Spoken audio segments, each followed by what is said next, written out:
اولاد کے والدین پہ حقوق میں سے تیسرا حق یہ ہے کہ بچے کا بہترین نام رکھا جائے، ایسا نام جو شریعت کے مطابق ہو، ایسا نام جس کا معنی قرآن و حدیث کے مخالف نہ ہو، ایسا نام جس کی وجہ سے معاشرے میں بچے کا مذاق نہ اڑایا جائے، اسے حقیر نہ سمجھا جائے۔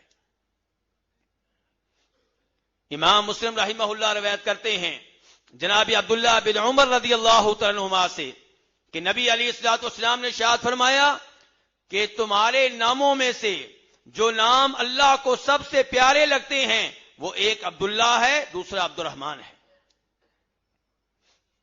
نبی علیہ الصلوۃ والسلام نے اسی لیے جب جناب اسماء نے اپنے بیٹے کو گھٹی کے لیے بھیجا تو خود آپ نے اس بچے کا نام عبداللہ رکھا تھا، عبداللہ بن زبیر۔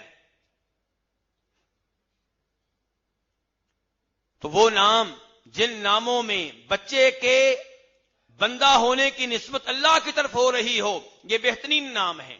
عبداللہ، عبد الرحمن، عبد الخالق، عبد الرزاق، عبد الرازق، یہ بہترین نام ہے۔ وہ الگ بات ہے کہ آج کل لوگ فون کرتے ہیں کہ ہمیں کوئی نیا نام چاہیے، یہ پرانے نام نہیں چاہیے ہمیں۔ لوگ کافی ماڈرن ہو چکے ہیں، جبکہ نبی علیہ الصلوۃ والسلام نے کیا کیا تھا؟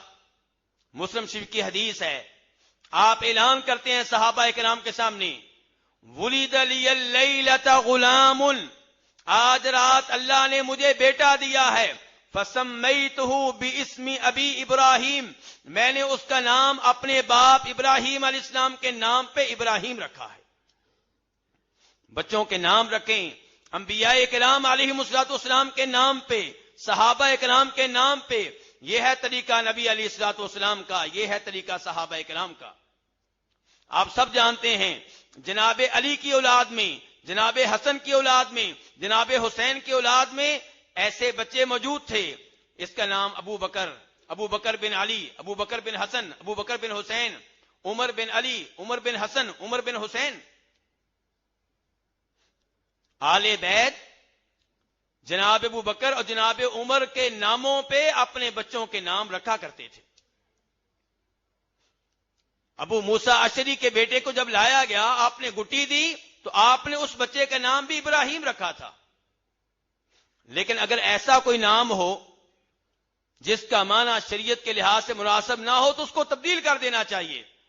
جناب عمر فاروق کے خاندان کی کسی بچی کا نام آسیہ رکھا گیا، آسیہ عین کے ساتھ، یعنی کہ اللہ کی نافرمان، اللہ کی باغی، تو نبی علیہ الصلوۃ والسلام نے نام تبدیل کیا اور آسیہ کی بجائے بچی کا نام جمیلہ رکھ دیا۔ یہ بھی مسلم شریف کی روایت ہے۔